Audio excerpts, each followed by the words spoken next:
Hey everyone, welcome back to Most Amazing Top 10. I'm your host, Jade Arena. Something that has definitely been making a comeback in recent years is horror. And what's the roots of all good horror? Well, a scary story. So today I've put together a list of best scary stories I could find. I've even put a few of my own in it, so make sure you watch to see them all and see if you can guess which ones I've written. As always, make sure you like, comment, subscribe, and hit the little notification bell. Also guys, we have a big contest going on right now where you can win $250. If you want to participate, check out our Facebook page. There's a link in the description below. And without taking any longer, let's get into it. Number 10.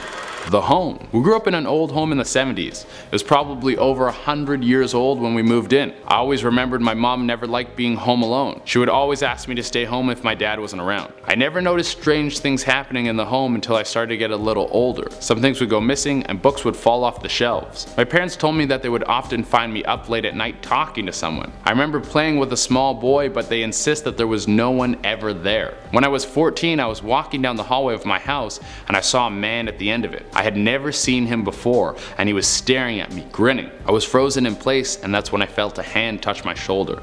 I turned around and I saw that it was my mother. When I looked back, the man was gone. My parents divorced and we moved out not long after that, but I never forgot that day. Number 9. Walking alone. One night Amanda was walking home alone after work. Usually, when it's this late, she would try and find a ride. But it was warm, so she wanted to enjoy it. It seemed eerily quiet. It was a Tuesday night, but it was like there was not a soul for miles. She felt like someone was following her, so she looked over her shoulder and she saw a brown windowless van creeping behind her. It was starting to scare her, so she sped up and the van kept pace with her. Rebecca thought she saw someone turn down an alley up ahead. Desperate for help, she ran towards them and turned down the alley. But when she got there, no one was there. The van pulled up and a man stepped out, wearing a long trench coat, holding a sharpened hook. Rebecca sprinted down the alleyway, only to reach a dead end. The man was getting closer and she started screaming, "Please, no." Just then, a man about 10 feet away popped out a window. He started to yell, "Are you okay?" This scared off the hook-wielding man and he ran into the night. Rebecca sat there crying for a few minutes before she contacted the police. The man was never found. Number 8. Wax Museum. Me and my family would always go on trips. One year we drove to Las Vegas. It was so bright and exciting. What I was most excited about was the Wax Museum. They had representations of famous people from all throughout history. After we checked into our hotel, it was the first place we went, but right as we crossed through the doors, I could feel something was off. It felt like something terrible was about to happen. We were walking through and I couldn't shake this feeling. Then all of a sudden the power went out and someone pushed me over. It was only for a few moments, but when the power came back, my little sister was missing. It started out as a joke, and then it got serious when we couldn't find her. We called the police and there was a full investigation, but we never found my little sister. My parents never fully recovered from the loss, but when I was old enough, I went back to that wax museum on my own. I walked through, and then just before the end, one of the wax dummies winked at me. Number 7. From the deep. I've been teaching free diving for a long time. I grew up in Texas but made my way out to Mexico when I was just 25. It was nice to work in beautiful clear water. One day myself and a friend decided to go out for some free diving of our own.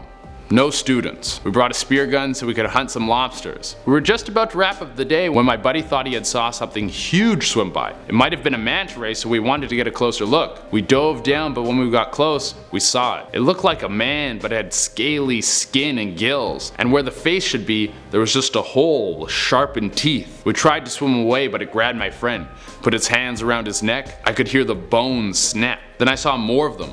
One reached out for me and cut my leg. I managed to get away. I know what I saw was real because I have the scar to remember it. Number 6. The GYPSY. When I was about 26, I went to see a fortune teller. I didn't believe in them. I went more to just make fun of her. While she was reading my fortune, I kept making jokes. Eventually she had enough and she said, "If you wish insult, now you'll be cursed with being a fool." It freaked me out, so I left. A few weeks later, a friend called me and asked if I had seen it. I asked her what.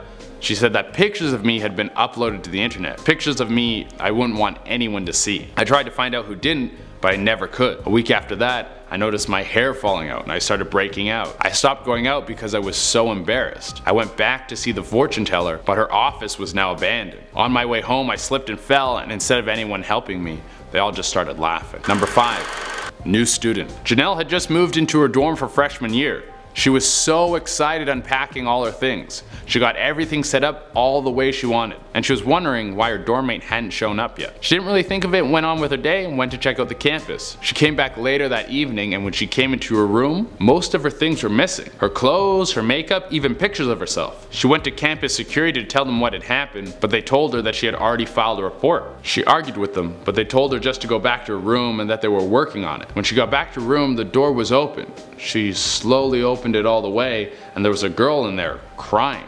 Janelle asked if she was okay, and as she walked in, the girl asked her to please close the door. Janelle shut the door behind her, and then the girl turned around to look at her.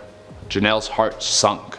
The girl looked exactly like her, then lunged at Janelle and knocked her unconscious. She woke up to a knock at the door, but she was in the closet. She couldn't move, she was tied up, and she was gagged. Then she heard campus security ask if her stuff was still missing, followed by her own voice saying, "It's okay, I found everything." Number 4, the date. I was driving from the suburbs to downtown one night to meet up with this girl I met online. I was texting back and forth with her while I was driving, even though I know I shouldn't have. I looked up from my phone and a man was about 10 feet in front of my car. I slammed on the brakes and I stopped right before I hit him. He then brandished a gun and told me to get out of the car. I was unarmed and totally caught off guard, so I stepped out. He then pulled out a pair of handcuffs and told me to put them on. I was scared and I didn't want to die, so I just did what he said. He then told me to get into the trunk. He slammed the trunk closed, and then I heard the car start up. He drove for a couple hours before he stopped. Then the trunk opened, and he had the gun pointed on me and told me to get out. The first thing I saw was an old farmhouse, and the front entrance to the cellar was open. He told me to go down to the cellar and followed me in. He then threw me the keys to the handcuffs and told me to handcuff myself to one of the exposed pipes on the wall. I yelled, "Why are you doing this?" And he said, "This is our date." Number 3, father. After my mother died, my father secluded himself to the basement. He would spend hours down there and tell us to never disturb him. After a while, I set it up so it could be locked from the inside and put padlocks on the outside. He worked as a surgeon and would do a lot of his studying down there. One night I swear I could hear screaming coming from the basement. When I brought it up with him, my father said he was just watching a movie. I was getting increasingly curious and a little bit scared. So one day, my father forgot to take the keys to the padlock into the basement. So I took them and got them copied. It took a couple weeks, but eventually he left to go get groceries. As soon as I was certain he was gone, I unlocked the door and headed into the basement. It was dark and the light switch wasn't working. I headed down and trying to find another way to turn the lights on. Then I heard a moan. Immediately I took out my phone and turned on the flashlight. There were pictures of my mother everywhere and a surgical table with a woman who had been sliced open in every which way. It looked like horrific plastic surgery. She was barely alive. And then I heard it. My father's voice say, "I'm bringing her back." 2. Sight. I've been losing my vision for years now. Every few months I could notice it was getting a little worse. My doctor told me within the year I would be completely blind, but I could still make up some shapes. I'm an only child and my parents had both passed away, so I had to manage this all on my own. Late one night I heard a smash come from my bedroom. I slowly made my way there. When I opened the door, I ran my hand over things to try and find what fell. Then I felt someone breathing on my shoulder. They grabbed me and took me to the ground. I tried to fight back, but they were strong. They taped my hands and feet together and then put a gag in my mouth. He started to speak, and then he said, "You know me, and you trust me, and one day I'll kill you, because I can." He then put a rag over my mouth and I passed out. I woke up on the floor unbound. That was 2 years ago. Now I'm completely blind, and tonight, I heard a smash. Number 1, a short one. My favorite horror stories are the short and sweet ones, so this one is our number 1. After working a long day, I came home to see my girlfriend cradling our child. I didn't know which was more frightening, seeing my dead girlfriend with our stillborn child, or that someone had broken in to place them there. Hey everyone, that's our list. Thank you so much for tuning in. Please let us know which were your favorites, and remember, I wrote a couple of these, so let's see if you can figure out which ones. As always, make sure you like, comment, subscribe, and hit the little notification bell. I've been your host, Che Dorena, and I'll see you next time.